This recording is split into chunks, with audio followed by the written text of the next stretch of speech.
All right, today we're jumping into a book that's rumored to have created more millionaires than pretty much any other.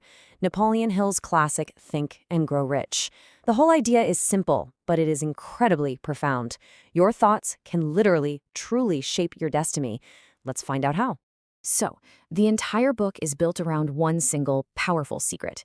And here's the thing, Hill doesn't just spell it out for you. He says it's hidden in plain sight, in every single chapter, just waiting for the people who are truly ready to find it. And this philosophy isn't just some theory he cooked up. Nope. It's actually the result of a massive 2-decade-long research project. It was commissioned by the industrialist Andrew Carnegie himself, who basically tasked Hill with creating a formula for success that anyone, and he meant anyone, could follow.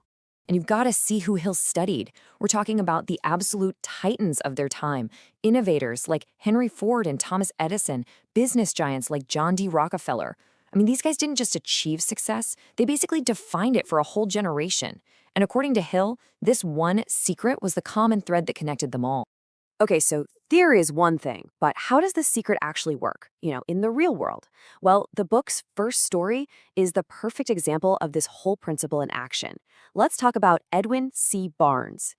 So you've got this guy, Edwin C. Barnes, and he wasn't just a fan of Thomas Edison.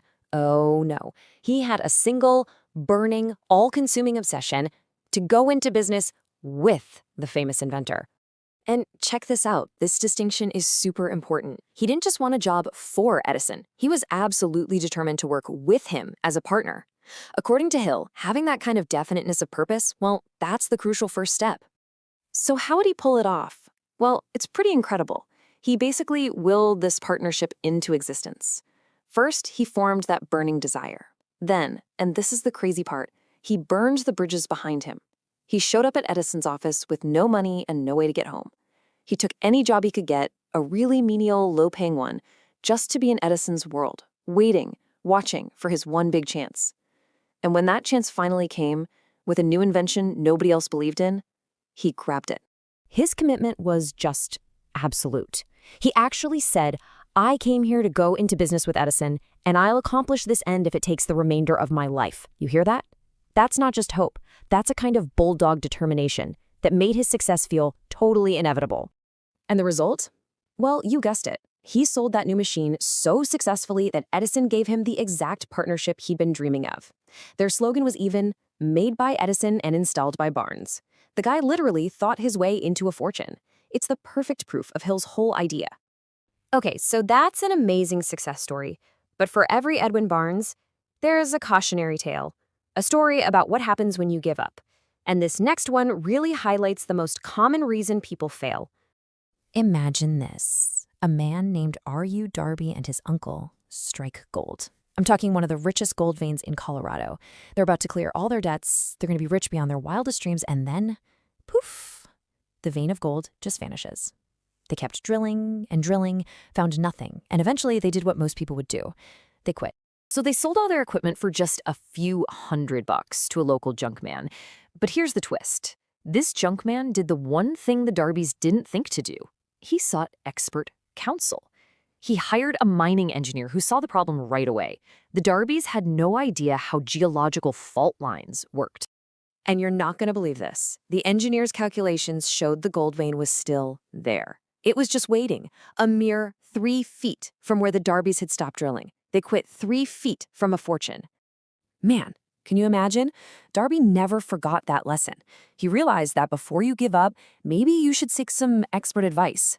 He took that hard-earned lesson in what he called stickability into a brand new career and ended up becoming a massively successful insurance salesman. Okay, so let's pause for a second. We have one story of incredible, mind-blowing success and another of just catastrophic failure. So what was the real difference here? Let's finally unpack the secret that separates them. It all starts with desire. And Hill is super clear about this. We're not talking about a simple wish or a hope. He calls it a keen, pulsating desire which transcends everything else. You've got to think of it more like a white-hot obsession. It's the engine that's going to drive all the action. You see, both Barnes and Darby ran into what Hill would call temporary defeat. It happens to everyone. But this is the crucial fork in the road. For Barnes, defeat was a stepping stone. His menial job was just a necessary step. But for Darby, it was a dead end. Failure isn't the setback. Failure is the choice to quit. And that, right there, brings us to the big secret itself. An intangible, burning desire can be transformed into cold, hard reality, but only when it's combined with unwavering persistence. Desire is the what, persistence is the how. You could call it grit or having a growth mindset. It's that engine of desire fused with the absolute tenacity to see it through. That's what Darby was missing, and it's what Barnes had in spades. So now that the secret is out, this isn't about Ford or Edison or Barnes anymore. The principles of the book shift from being about them to being about you. So the final question the book leaves us with is this: what is your one definite, all-consuming desire? What is that one goal you are willing to pursue through every single temporary defeat until it finally becomes your reality?